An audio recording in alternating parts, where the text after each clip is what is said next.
Listen at the close of this program for an important announcement of a change in time for Tales of the Texas Rangers. The National Broadcasting Company presents Joe McCrea in Tales of the Texas Rangers. Tonight, transcribed from Hollywood, another authentic reenactment of a case from the files of the Texas Rangers.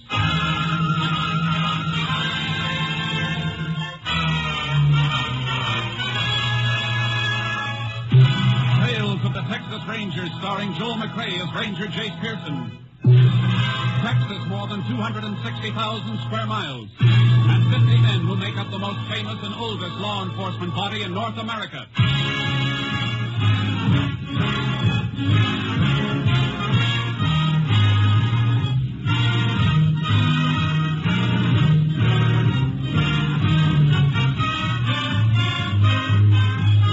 Now, from the files of the Texas Rangers come these stories based on fact.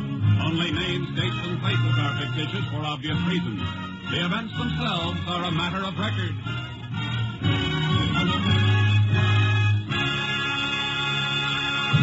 Case for tonight, blood relative.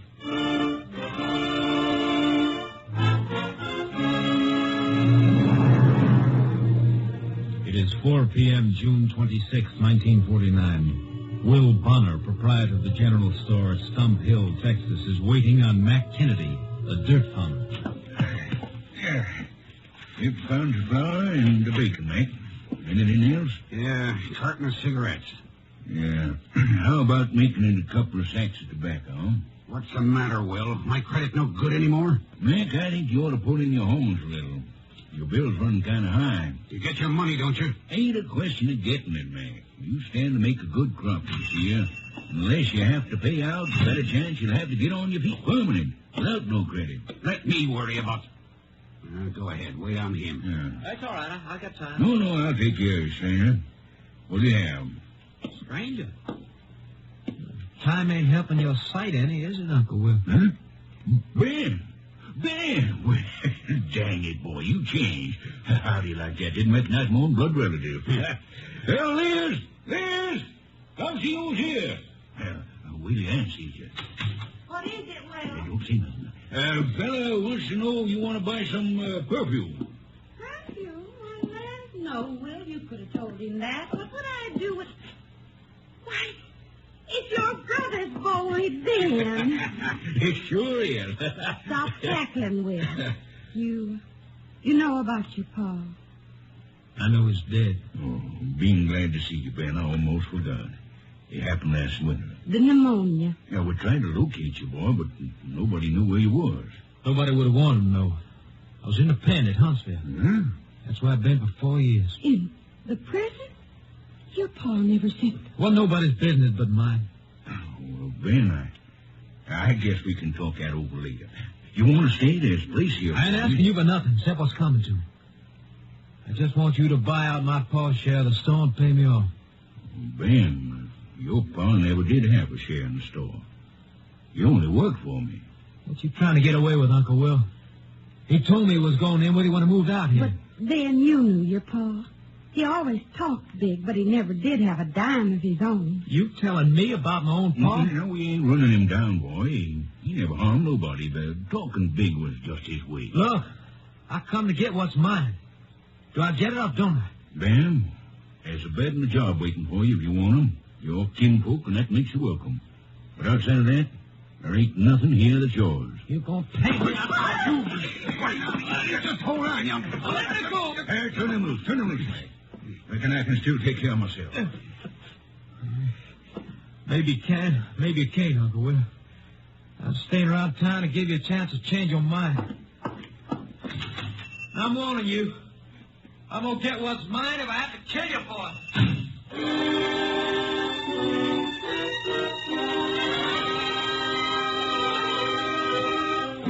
On the following morning, June 27th, neighbors found Will Bonner shot to death and his wife Liz critically wounded and unconscious in the back room living quarters of their store. The sheriff called with the assistance of a Texas Ranger. Ranger Jace Pearson was assigned to the case. Well, that's all of the story, just like I found it, Jace. You look pretty downhearted, Sheriff. Bonner a friend of yours? I knowed him all my life. He helped me get elected. Hey, body's in the back room. You want to see it? Yeah. You can stay here if you'd rather. No, I'll come. Guess you noticed the way the safe was cracked and the door where the killer got in. Yeah, professional job, all right. I covered Will over with a sheet. Maybe I shouldn't have, but It's all right. Coroner hasn't been here yet, huh? No, he's on his way. Dead about 6-7 hours. How do you figure that, Jay? Rigor mortis just beginning to set in. You see a lot of them, you get to know. 9 o'clock now. That means it happened about 2 or 3 this morning, huh? That's close to it. How about Bonner's wife? She gonna pull through? Doc Woodson took her to the county hospital. Said there's a little chance. You've got a deputy posted at the hospital in case she comes to? Yep, he can take any statement she wants. Sheriff, I gotta talk to you a minute. Well, all right, Jody, come in. Farmhand works for Mac Kennedy on and off. Howdy, Ranger. Sheriff? What's on your mind, Jody? Well, I just come pick up some feed in Mac's pickup. Heard about what happened. You know anything about it? Not exactly. But I was in town with Mac yesterday afternoon. He come to trust some supplies from Bonner. What time? Oh, about 4 o'clock. I wasn't in the store with him, but when he come out and we was driving back, Mac said Bonner had a fuss with somebody. Fella threatened to kill him. Did he say who the fellow was? No, but whoever it was, he took a swing at Bonner. Mac had to grab him to stop a fight. Where's Kennedy now? Well, he was out plowing when I left. We'll be able to get him by phone then. Come on, Sheriff. Let's get out there and talk to him.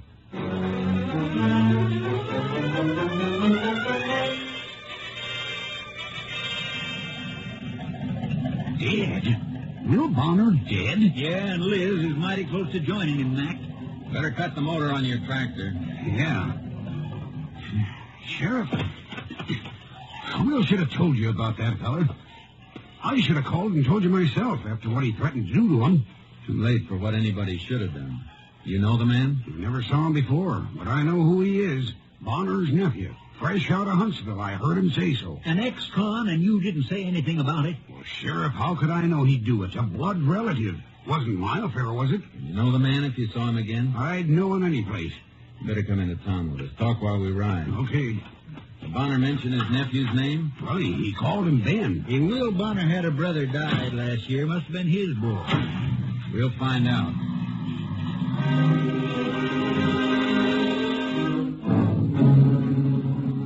On the way into Stump Hill, Mac Kennedy told us the story of the threat and gave me a description of Ben Bonner.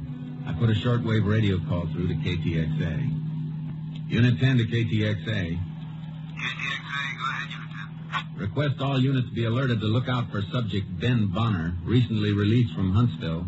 Subject wanted for questioning in murder of Will Bonner at Stump Hill. 10-4. Request special alert on all roads leading from Stump Hill. Subject may be leaving area on foot or by hitchhike. 10-4. Unit 10, clear.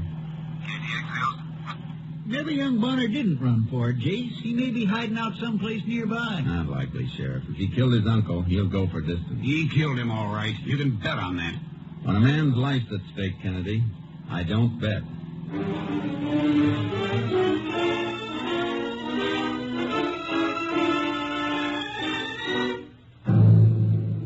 Ben Bonner wasn't around Stump Hill. He pulled stakes and made a run for it, all right. We got the information from a woman in the crowd near the store when we got back to town. Her name was Sadie Wattle. She ran a rooming house. I rent all my rooms to extra farmhands, generally, because I don't have to serve no meals that way, with them eating where they're working. So naturally, I thought this fella was one of them migratory hands. Yeah, I understand all that, ma'am. All I want to know is when Ben Bonner left your place. Well, it must have been just around midnight last night. Everybody was in and sleeping, and the house was locked up. And, well, the phone woke me up, and it was for him, that Ben. Phone, huh? You know who called him? Of course not. I didn't know who he was or nothing about him, except his name was Ben. Did you recognize the voice of the person who called? No. Well, please go ahead about the phone call. Well, I called him to the phone, that's all. Fine time of night to be waking people, I told him. Then he answered it. Right after that, he lit out like the devil was after him. You hear any of the conversation? I did not. I mind my own business. Besides, all he said was hello. After that, all the talking must have been done by whoever called him, because he never said another word, just listened a minute, then hung up and lit out. Phone ringing in the store, Jace. I better get it. Go ahead, Sheriff. Well, thanks for your help, Mrs. Waddle. I'm glad I'm alive to give it. Whew. I might have been murdered in my own sleep with an ex-convict under my roof. Ought to be some way we could tell him from other folks. A man who served his time can't be expected to carry a brand, ma'am. Besides, how did you know Ben Bonner's an ex-convict? How did I know? Huh, it's all over town, ain't it? Jace, the call is for you. Right there, Sheriff. Thanks, ma'am. Excuse me. Who's calling? Your headquarters, Captain Stinson. Hello, Captain. Got some good news for you, Jace. The Highway Patrol has picked up Ben Bonner. Fine. Where'd they get him? Almost to El Paso. Patrol car was stopped at a railroad crossing waiting for a freight to get through. They spotted him right at an empty flat.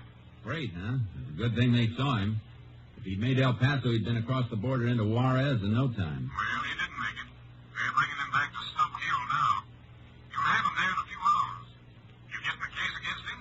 I seem to be getting plenty. Well, you don't sound too sure, Jace. I don't know. You look up his record? What was on his last ticket to Huntsville? Forgery, Jace. And that fits. Except for the killing this time. Yeah, it fits all right. Like the executioner's glove.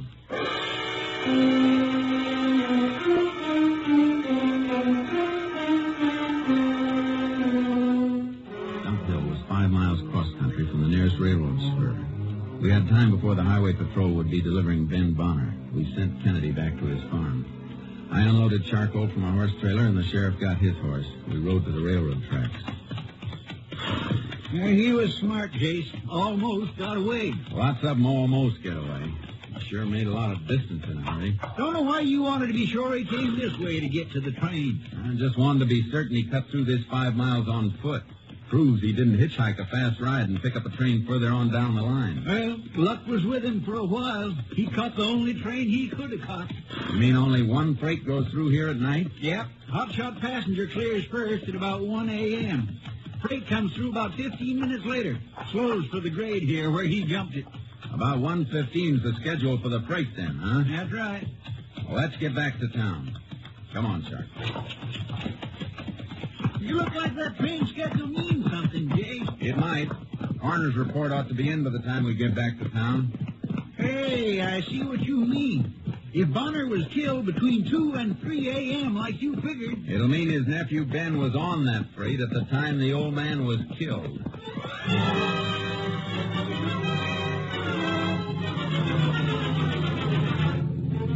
Coroner's report had been completed. It was waiting at the sheriff's office when we got back. Well, he didn't miss by much, Jace. Here's the report on the time of death. What is it? Between 1 and 2 a.m. Then Ben Bonner didn't kill his uncle. Even if he ran the 5 miles across country, his tracks showed us he walked. He couldn't have made it in time to catch that freight. Doesn't look that way. Bullets from Bonner's body have been sent through to Austin. We may get a lead from ballistics. I'm going to do some more checking around town on it. Just a second, Jason. Sheriff speaking. Oh, good. She did, huh? No, you stay right there. Goodbye. Well, Jace, looks like there's been a mistake someplace. That was my deputy at the county hospital. Liz Bonner regained consciousness for a few seconds. What'd she say? She said her and her husband were shot by their nephew, Ben.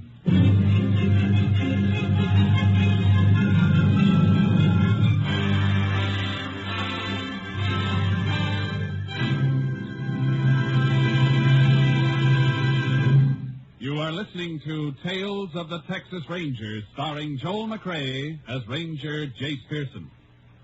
We continue with tonight's case, Blood Relative, an authentic story from the files of the Texas Rangers. The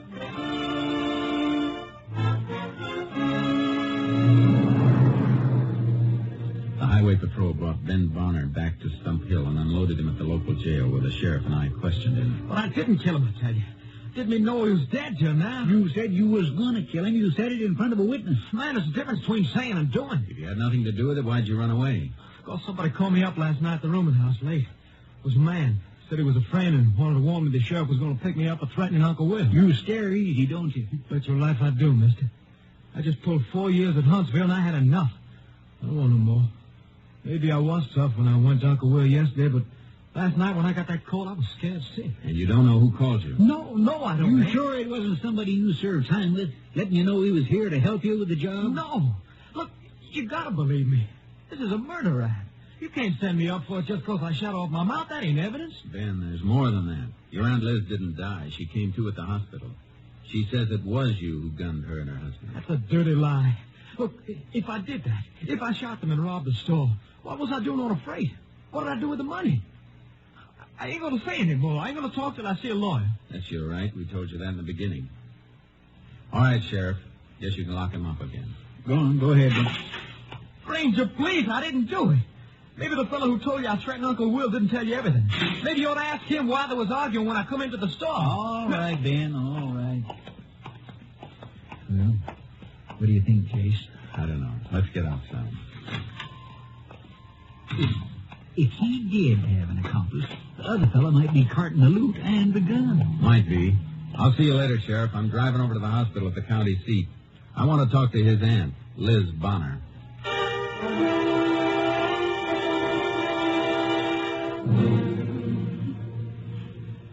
Mrs. Bonner, the doctor will only let me stay a minute. Well, shot Will, just getting up. Who shot him, Mrs. Bonner? Ben. Damn ungrateful. Wanted to help him. How did it happen? There was a noise in the store. Woke us up. Will called, said, "Who's there?" Then he got up, went to put on the lights, then shot him. Did he get the lights on? Did you ever see your nephew? No, but it was him. He said he'd do it. It was him. If you didn't see him, did he say anything? Did you hear his voice and recognize it? No, he just shot Will. I screamed, and that's all. But you didn't see Ben or recognize his voice? No, but he said he would. It couldn't be anybody else. I think you're wrong, ma'am. I think it could be. I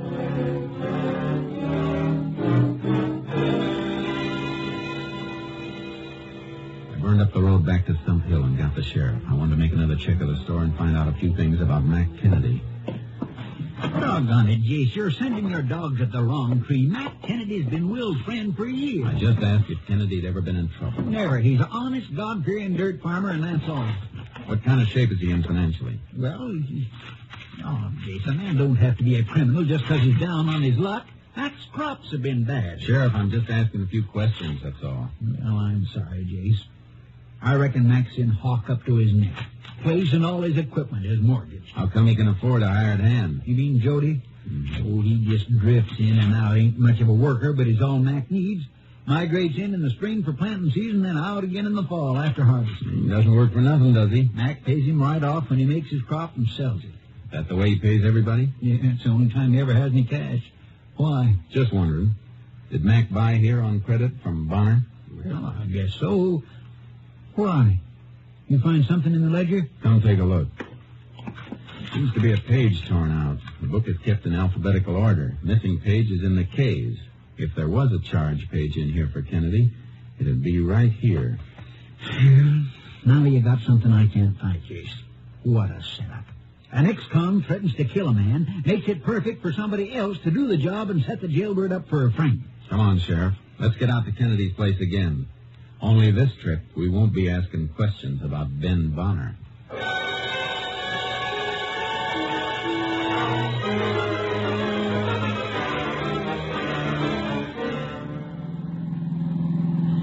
There's one thing still bothering me, Jace. Matt Kennedy's never been in trouble. So how come we both spotted the marks of a professional knob-knocker on the burglary? It's been bothering me, too. And the more I think of it, the more I wonder why he tore that charge page out of the ledger. Why do something that would point right at him when he had somebody else all set up to take the fall? Just beating the bill wouldn't make the chance worthwhile. Not with murder, it wouldn't. KTX 80 on the 10. Oh, this may be the ballistics report, Jace. Yeah. Unit 10. Go ahead, KTXA. Lab report completed on bullets used in slaying of Will Bonner. 38 caliber, probably Smith & Wesson Police Special. 10-4. Unit 10, clear. KTXA Austin. A minute, KTXA. Stand by, please. KTXA standing by. What's the matter, Jace? Just got an idea. Something that didn't fit before. That hand who works for Kennedy, that Jody. What's his last name? Jody? Let's see. It's Pelham. Jody Pelham. Why? I'll tell you in a minute. You there, KTXA? Standing by, Unit 10. This unit requests quick check on subject Jody Pelham. Repeat, Jody Pelham. Urgent. 10-4. Get back to you with information as soon as possible. Unit 10, clear. KDXA, Austin. Jace, you figuring Jody helped Matt Kennedy to pull this job? Maybe. Or maybe Jody did it on his own. I want to know if he's got a record. What switched your thinking to him? He was waiting outside Bonner's store for Kennedy when Ben walked in yesterday and made his threats. Well, sure, he admitted that. Kennedy told him about Ben when he come out, and they drove on back to the farm. Yeah, but when Jody came into town the next morning and came to tell us about the threats, he pretended he didn't know too much. Just knew that old Will Bonner had been threatened. Couldn't say who made the threats. Well, I don't get what you're driving at, Joe. If Kennedy told him, he must have told him the whole story about the threats coming from Bonner's nephew. A nephew just gotten out of prison. That'd be the logical way to tell it. And that's the way Kennedy did tell it. But Jody was anxious not to seem to know too much. Hey, sure, I see what you mean. Kennedy wasn't in town this morning till we went out and brought him in. Yeah, but when we got back, everybody in town knew that the man we were looking for was Bonner's nephew, and that he was an ex-con. Sadie Waddles told us that. Only one it could have come from was Jody. He spread it around while we were out getting Kennedy. When we get to the farm, draw him out. Don't pounce on him until I get an answer on him from Austin. I hope it's the right answer. It may save Mac Kennedy's life.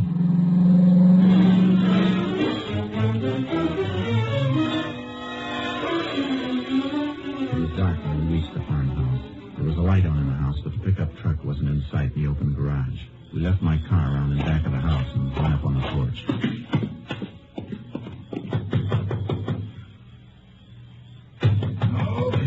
Okay, hold your horses. Oh, Sheriff, Ranger, huh? I thought it was Jody coming back with the pickup. Where'd he go? He drove up north to Edgeville this afternoon. Said he wanted to get something. He ought to be back soon. Well, aren't you going to ask us in, Mac? Oh, sure thing. Make yourself at home. Understand you got Bonner's nephew today. Heard a couple of women chewing about it on the party line. Yeah, we got him temporarily. What do you mean, temporarily? He didn't kill anybody, Mac. Hmm? You had an argument with Bonner yesterday. What about? I reckon that's my business. Yours and Bonner's. But he's dead now, so that makes it my business. Better talk up, Mac. Well, I've been running up a big bill. Will was cutting me down a little. You admit you owed him money. Why wouldn't I admit it? I pay my bills. Anyone says otherwise is a liar. Nobody is saying otherwise, Mac. You keep a gun around here anyplace? Yeah. What kind? Smith & Wesson 38. It's right there on the mantel over the fireplace. I'll get it, Jason. Oh, don't wipe off any prints. Stick a pencil in the muzzle and lift it that way. Okay. Pencil won't go in, Jay. Something's jamming it. And let me see. Don't have to worry about prints on that. Outside's been wiped clean with an oil rag. Looks like paper jammed in there. We'll soon find out. I'll take these shells out and poke the pencil through. There. Why, it's Mac's charge page from the ledger. What's that? What are you trying to pull? Take it easy, Mac. We're not after you. Smell this gun and look at it, Sheriff. It was used, then reloaded, but never cleaned. Well, that gun hasn't been touched in years. Mac, this gun killed Will Bonner and almost killed his wife last night. Jody Pelham did it after you told him about Bonner's nephew. But why would he tear out that page and find it here? So he could use Mac here to give himself a double cover-up. He made the call to the rooming house and got Ben Bonner to run.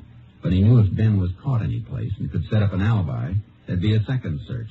That's why he tore out the page and planted it here on Mac. I'm sure glad you know it wasn't me. If it was you, you'd have burned the page. That dirty little... Hey, here he comes now. That's the pickup. You want to help us nail him? I'd like to blow his brains out. There's a better way. Let him feel safe. Here, let me put these cuffs on you quick. Put that gun back in the mantel, Sheriff. Yeah, but are you sure? Look at these hairs, Mac. Boy, I didn't know anybody was here. Hey, what's the matter? What are you doing with those things on? What's your guess, Jody? And what's in that bag you're carrying? Well, I just picked me up a bottle and package stone in Edgeville. Yeah, what'd you use for money? You don't get credit on liquor. Well, Mac, he paid me some wages this morning. What, you dirty little liar? Oh, I get it. I kind of wondered where he got the money. Now you know, huh? Well, when I got up last night and found he was gone, I sort of got to wondering this morning. You shut up, Mac. All right, Sheriff. I guess we can take him in. You better come along to make a statement, Jody. Sure. I hate to do a thing like this to a friend, but I guess he deserves it, doing old Bonner like he did. Yeah. I thought you'd feel that way. Let's go. You might as well admit you fired the gun, Mac. A difenilman test will prove you did. What kind of test is that? A man fires a gun, the nitrate from the powder gets into the pores of his hand. Chemical application shows it up. Well, he's washed his hands since last night, I reckon. Oh, washing won't get it out. It stays for a couple of days. You fired a gun recently, Jody? No. Well, then we make the same test on your hand. It'll show you the difference. Well, you don't have to do that. I don't understand that kind of stuff anyway. That's too bad. I thought you might like to see how we work. Get in. Watch him, Sheriff. All right. I often ought to have that information I requested before, Sheriff. Yeah? This might bore you, Jody. Unit 10 to KTXA. Go ahead, Unit 10. This unit back in service. Been waiting for you. Have information you requested on subject Jody Pelham. What's that? 2 years Huntsville burglary. 3 years Louisiana State Penitentiary burglary and safe cracking. 10-4. Unit 10 clear. Anything else? Stop this car. Let me get out of here. Watch him, Sheriff. Don't make me use this gun, Judy. You rotten. Never mind that, Mac. Here, take these keys and put the cuffs on the right man, Sheriff. We might as well have him there. He'll be wearing the lock until he reaches the death cell at Huntsville.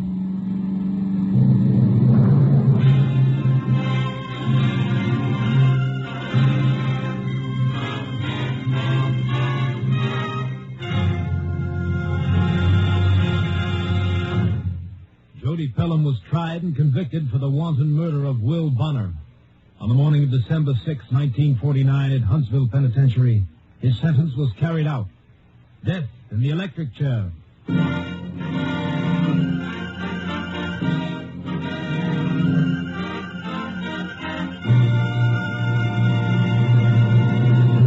And now, here again is the star of our show, Joel McCrea. Folks, Tales of the Texas Rangers is moving to a new time. You won't hear us next Sunday, but the week after that, we'll be back just an hour and a half later than usual on NBC, right after Theater Guild. So we'll see you in 2 weeks, on Sunday, November 26th. And I hope you'll be listening. Good night. Good night, Joel. See you 1 week from this coming Sunday. Remember, friends, as Joel told you, Tales of the Texas Rangers will come to you an hour and a half later, immediately following Theater Guild. Beginning next Sunday at this time, you'll hear Hedda Hopper's fine program. The week after next, November 26th, Joel McCrea as Ranger Jace Pearson will be with you again. A week from Sunday, Joel McCrea in another authentic reenactment of a case from the files of the Texas Rangers.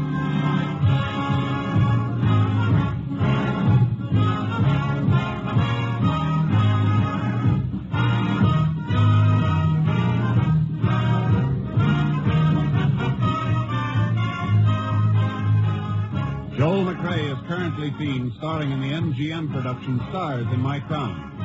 Tonight's cast included Tony Barrett, Bill Johnstone, Joe Duvall, Virginia Gregg, Parley Bear, and Byron Kane. This story was transcribed and adapted by Joel Murtaugh, and the program was produced and directed by Stacy Keach.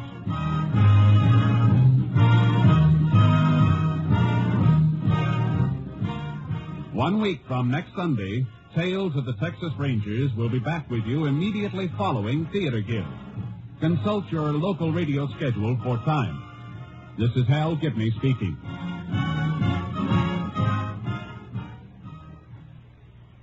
Three chimes mean good times on NBC.